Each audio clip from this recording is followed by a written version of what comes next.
À l'aube du 16 août 2025, tout bascule près du Togo.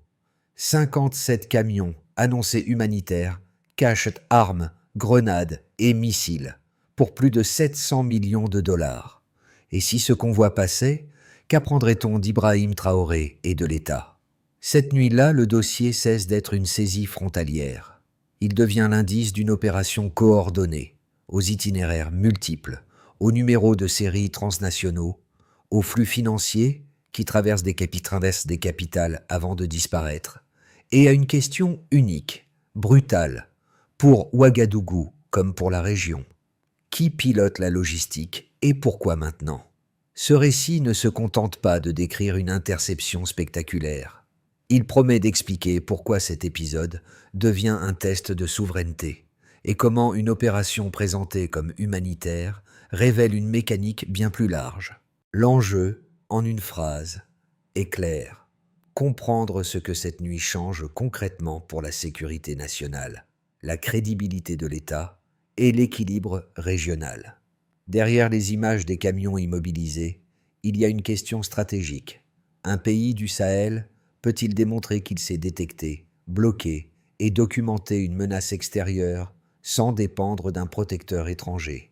Pour Ibrahim Traoré, l'affaire dépasse l'urgence sécuritaire. Elle engage la capacité de l'État à produire un récit fondé sur des preuves, à résister aux lectures concurrentes et à transformer une crise en levier institutionnel. Le lecteur découvrira donc non seulement les faits, mais aussi leurs implications. Comment un événement nocturne redéfinit les lignes diplomatiques, influence l'économie et pèse sur la confiance des citoyens. Ce n'est pas une chronique policière, c'est une enquête sur la résilience d'un État confronté à une ingérence sophistiquée. Les premières vérifications font immédiatement basculer l'enquête. En moins de 24 heures, les autorités établissent que les 57 camions ne suivent pas un seul trajet, mais convergent depuis plusieurs points distincts, signe d'une coordination avancée. Un premier chiffre s'impose d'emblée.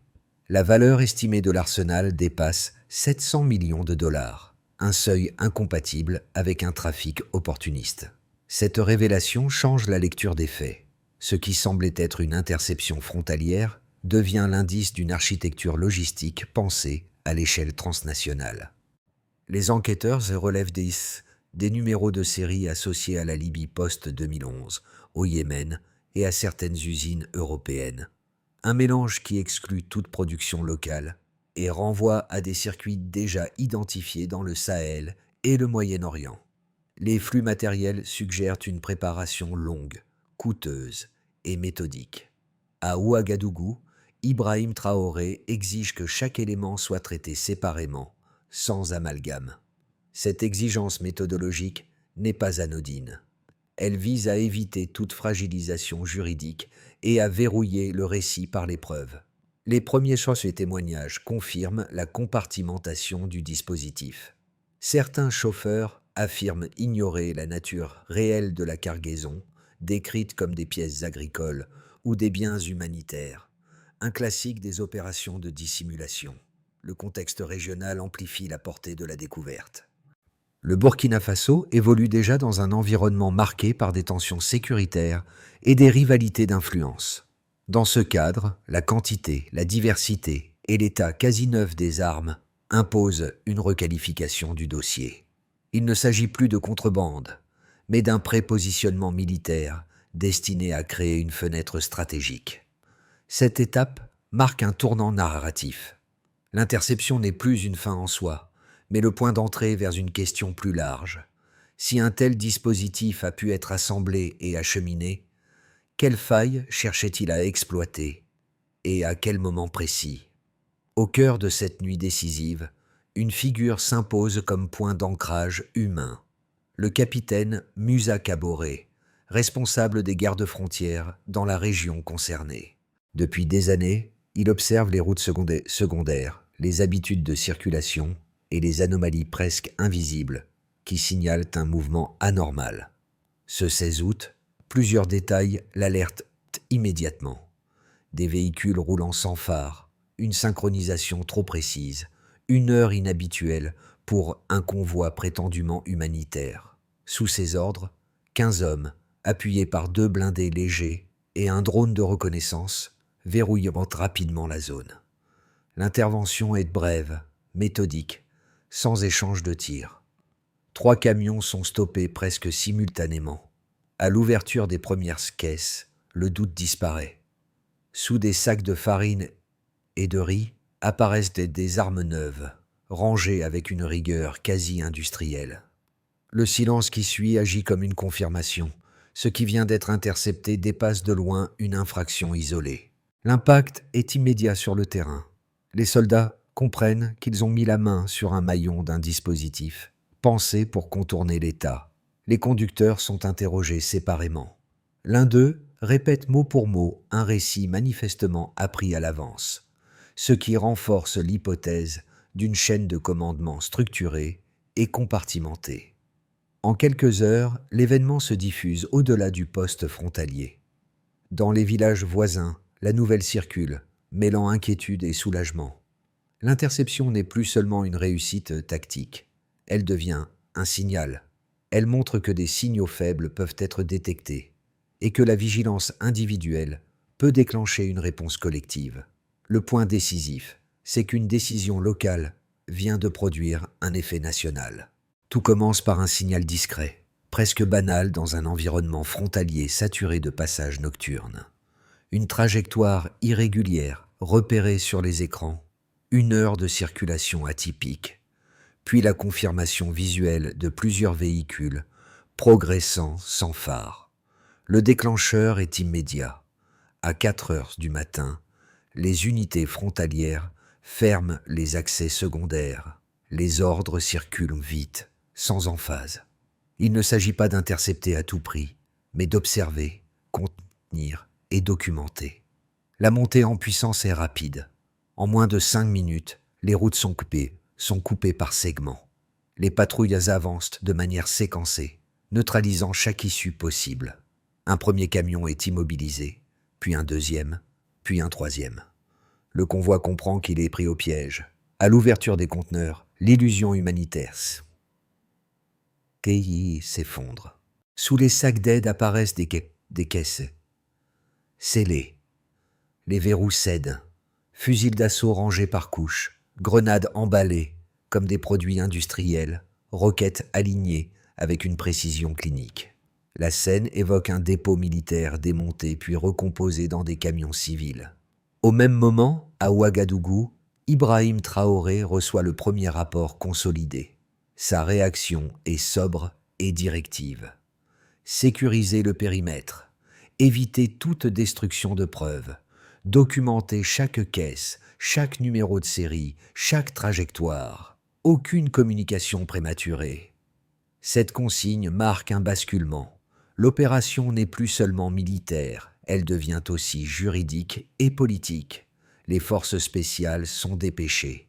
Les équipes médico-légales prennent position.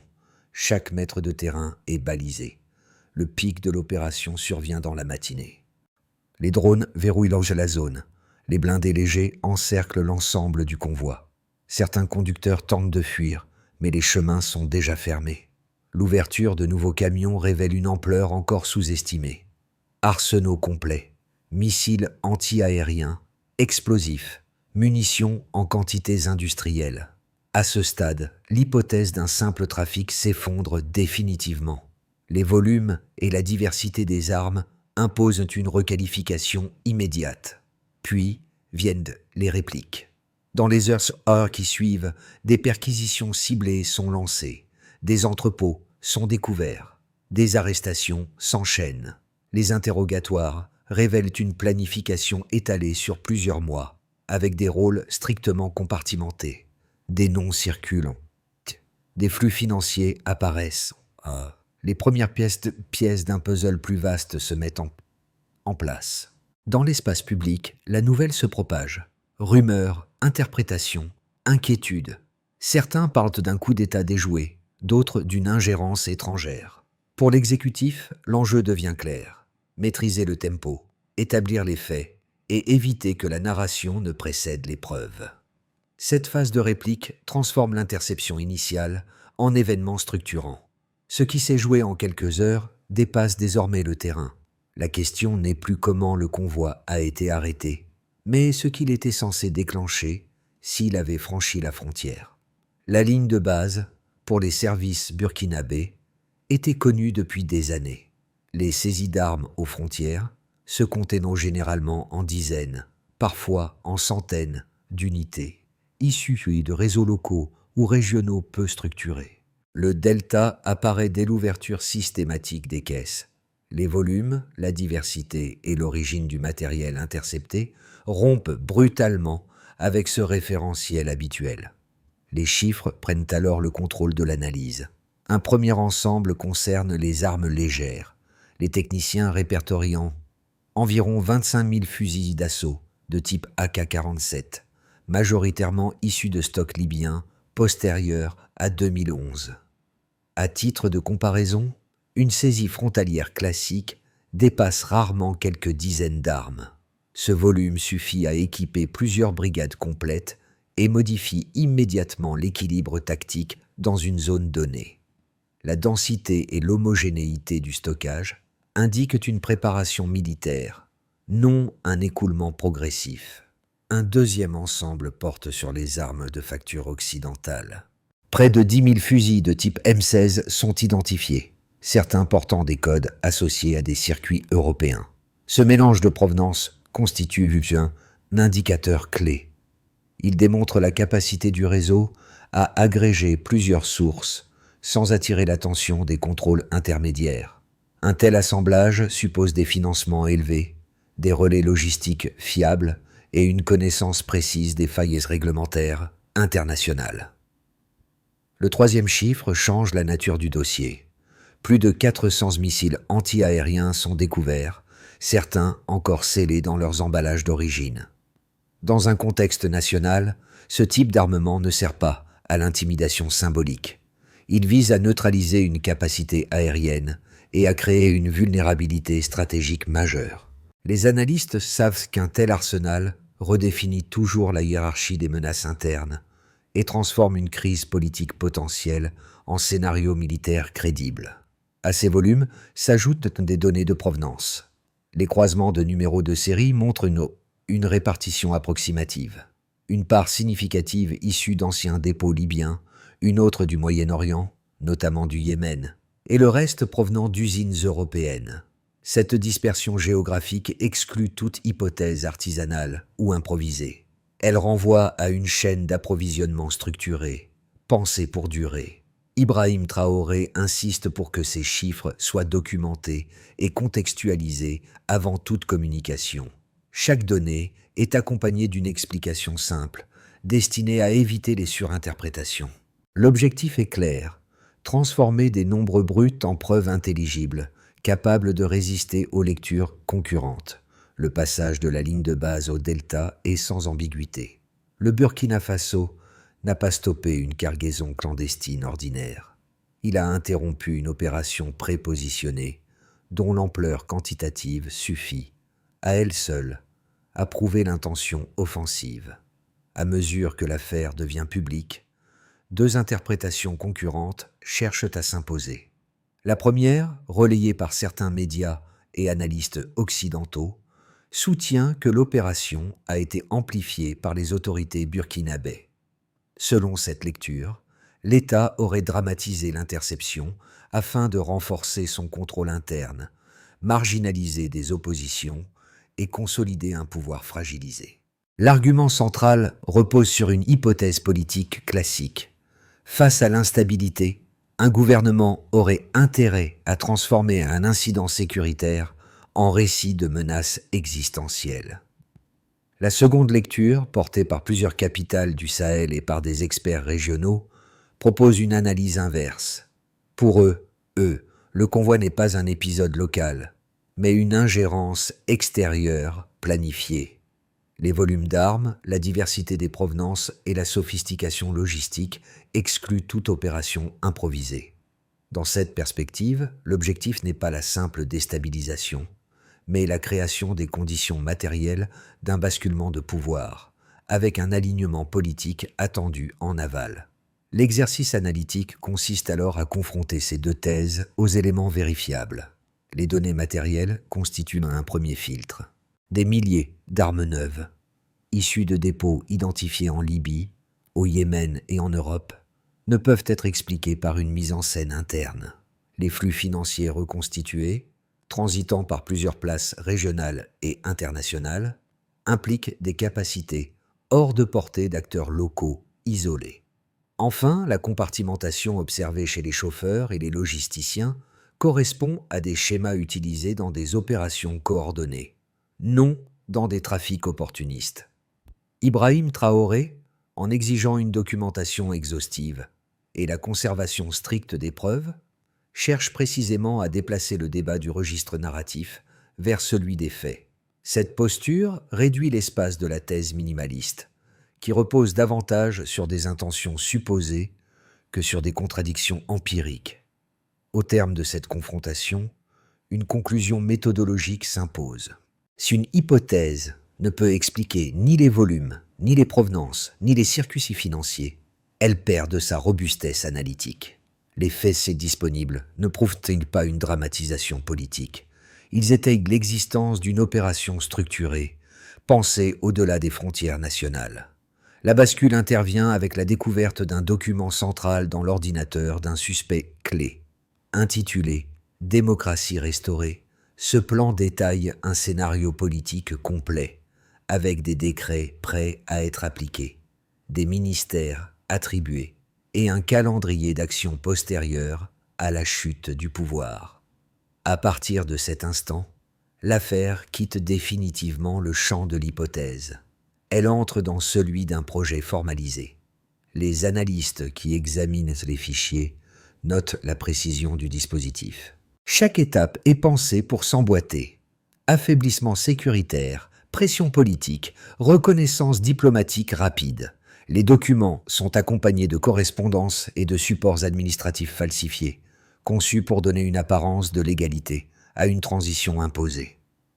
Cette cohérence interne ne laisse guère de place à l'improvisation. Informé en temps réel, Ibrahim Traoré comprend que la bataille ne se joue plus seulement sur le terrain sécuritaire. Elle se déplace vers le contrôle du récit. Rendre public ces éléments devient une décision stratégique. En exposant le plan, l'État cherche à couper court aux interprétations concurrentes et à démontrer que les faits dépassent le simple cadre d'une saisie spectaculaire. À ce stade, la compréhension globale se redéfinit. Le convoi intercepté n'était pas une fin, mais un moyen. Il devait ouvrir une séquence politique précise, avec des bénéficiaires identifiés et un calendrier serré. La question change alors de nature. Comment un tel projet a-t-il pu approcher son exécution sans être détecté plus tôt? Pour l'État burkinabé, la première conséquence est institutionnelle. L'interception du convoi révèle une vulnérabilité jusque-là sous-estimée, mais elle déclenche aussi une réaction de consolidation. Les contrôles frontaliers sont renforcés, une cellule de crise permanente est installée et les procédures de traçabilité des preuves deviennent plus strictes. L'objectif est double: empêcher toute répétition et démontrer la capacité de l'administration à documenter une menace complexe. Dans ce cadre, Ibrahim Traoré cherche à transformer une alerte en standard opérationnel durable. Sur le plan économique, les effets s'y sont immédiats et ambivalents. L'arrestation de ressortissants étrangers et la mise au jour de circuits financiers internationaux entraînent des tensions diplomatiques, parfois accompagnées de sanctions ciblées. Mais ces frictions ouvrent aussi un réalignement. De nouveaux partenaires proposent des coopérations directes, notamment dans les secteurs miniers et sécuritaires. Les exportations clés du pays enregistrent une progression notable dans les mois qui suivent, signe que la diversification des alliances peut amortir un choc externe. La dimension sociale est tout aussi marquante. Les images des camions saisis circulent largement et provoquent un sentiment mêlé de peur et de fierté. À Ouagadougou comme dans les régions, des rassemblements expriment un soutien inédit aux forces de sécurité. Les discours officiels insistent sur la vigilance collective et une partie de la population retrouve une confiance relative dans la capacité de l'État à protéger. Cette mobilisation symbolique agit comme un ciment temporaire dans un contexte habituellement fragmenté. À l'échelle régionale, l'impact dépasse les frontières. Le Mali et le Niger lancent des audits internes sur leur propre circuit d'armement. Une coopération sécuritaire renforcée s'installe, fondée sur l'échange de renseignements et des opérations conjointes. Cette dynamique marque une inflexion. Face à des menaces transnationales, les réponses strictement nationales apparaissent insuffisantes. Ainsi, l'interception ne produit pas un seul effet, mais une cascade. Elle modifie la manière dont l'État se perçoit, dont l'économie se repositionne, dont la société réagit et dont la région s'organise face à des risques partagés. À moyen terme, l'après-crise peut suivre 3 trajectoires distinctes, chacune éclairant différemment les marges de manœuvre du Burkina Faso. Dans une première trajectoire, l'après-crise repose sur une stabilisation progressive. Les enquêtes judiciaires se poursuivent sans rupture institutionnelle. Les réseaux identifiés sont démantelés et la coopération régionale s'installe dans la durée. Les tensions diplomatiques persistent, mais restent contenues. Dans cette configuration, la croissance se maintient à un rythme modéré, soutenu par une amélioration graduelle du climat sécuritaire et par une vigilance accrue aux frontières. Dans une trajectoire plus favorable, l'après-crise s'accompagne d'un effet d'entraînement plus large. L'interception devient un cas d'école. Les États voisins renforcent leurs mécanismes communs, les échanges d'informations s'intensifient et une architecture régionale de sécurité se structure. Cette dynamique favorise des flux commerciaux intra-régionaux plus denses et une diversification des partenariats économiques. Le pays gagne en crédibilité internationale en démontrant sa capacité à anticiper plutôt qu'à subir. Dans ce contexte, Ibrahim Traoré capitalise sur la transparence et la documentation des faits pour consolider une image de souveraineté active. Dans une trajectoire plus éprouvante, l'après-crise repose sur l'hypothèse d'une contre-offensive indirecte. Pression économique, campagne de désinformation et sanctions supplémentaires pourraient fragiliser certains secteurs stratégiques. L'inflation s'accentuerait, les importations sensibles deviendraient plus coûteuses et des tensions sociales réapparaîtraient. Toutefois, le capital de cohésion né de la crise jouerait un rôle d'amortisseur, limitant le risque de fragmentation interne à court terme. Ces 3 trajectoires ne sont pas des prédictions, mais des cadres de lecture. Elles invitent à une même recommandation intellectuelle. Penser l'avenir en termes d'anticipation conditionnelle. Si la vigilance se maintient, alors la résilience se renforce. Si elle faiblit, alors les vulnérabilités réapparaissent. La véritable variable n'est pas l'intensité des menaces, mais la capacité à les détecter avant qu'elles ne s'installent. Au-delà des institutions et des scénarios géopolitiques, cette affaire touche des cercles de citoyens très concrets, qui vivent différemment l'impact de l'interception des 57 camions. Le premier cercle est celui de la sécurité du quotidien. Soldats en patrouille, conducteurs de nuit, enseignants dans des zones exposées, familles vivant près des axes frontaliers. Pour eux, l'événement n'a rien d'abstrait. Il représente une menace qui aurait pu basculer en violence ouverte en quelques heures. Le fait qu'elle ait été contenue nourrit un sentiment de soulagement, mais aussi une conscience accrue de la fragilité ambiante. Le deuxième cercle concerne les Burkinabés vivant à l'étranger. La diaspora, souvent confrontée à des récits extérieurs parfois réducteurs, perçoit cette séquence comme une réaffirmation de capacité étatique. Les discussions dans les associations, les universités et les réseaux professionnels montrent un besoin de cohérence narrative. Pour beaucoup, l'enjeu n'est pas de glorifier un événement, mais de disposer de faits documentés pour répondre aux interprétations concurrentes et défendre une lecture informée de la situation nationale.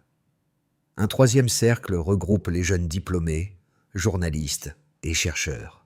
Ils voient dans cette affaire un cas d'étude sur les mécanismes transnationaux, la dissimulation logistique et l'importance de la vérification méthodique.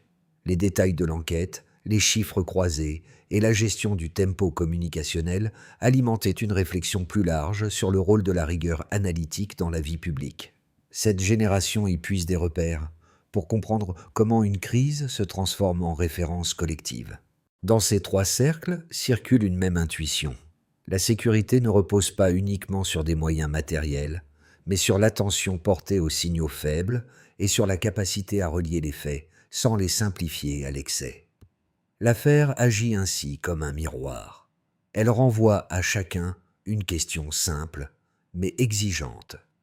Que faisons-nous, individuellement et collectivement, des informations qui précèdent les ruptures?